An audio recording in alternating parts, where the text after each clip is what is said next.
अलमनाक सानिया हुआ है। एक बिल्डिंग थी, उसके नीचे जो गराज टाइप या ओपन एरिया थी, उसमें मालिक मकान ने सिलेंडर्स के लिए शॉप दी हुई थी। उसमें एक सिलेंडर फटा है और उस सिलेंडर के फटने से उधर बाकी सारे जो गैस सिलेंडर हैं वो फटे, उससे आग लगी।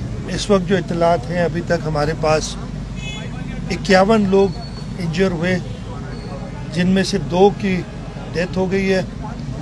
27 लोगों ने 51 में से उन्होंने कराची भेजे, 19 पहुंचे थे, 2 डेथ्स ऑन अराइवल ही हैं और बाकी भी जो सारे हैं, मैंने जाके पेशेंट्स को देखा भी है, कुछ उनकी 70% बर्न्स हैं प्लस।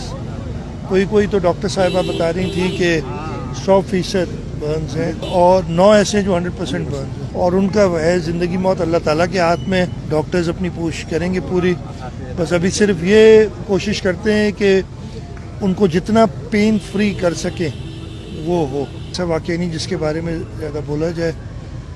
बाकी इसके अलावा यहाँ पे जो भी कैपेसिटी थी वो पूरी हो गई है। अभी हेल्थ मिनिस्टर साहिबा पहले से यहाँ मौजूद थी, अभी वो गई हैं पटेल हॉस्पिटल, वहाँ पे भी बर्न सेंटर है। वहाँ पे उन्होंने मुझे बताया 7 या 9, मुझे एग्जैक्ट नंबर याद नहीं, कि पेशेंट्स 9 पेशेंट उधर आ रहे हैं और उनकी वो देखने गई हैं।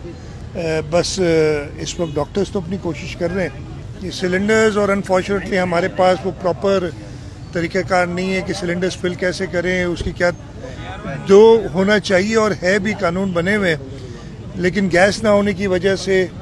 और फिर देखिए अभी नी जोक एक्शन यही होगा, कल को सारे के सारे हम जो सिलेंडर्स वाले उनको बंद कर देंगे, प्रॉब्ली हैदराबाद जाके और जगह पे भी, लेकिन उनका भी रोज़गार लगा हुआ होता है, लेकिन ज़िंदगी से ज़्यादा और कोई कीमती चीज़ नहीं है।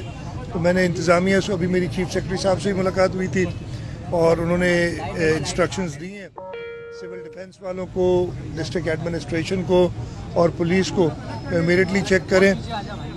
लेकिन ये आप बिल्कुल दुरुस्त फरमा रहे हैं कि एक इशू है जिसको हमें एड्रेस करना पड़ेगा।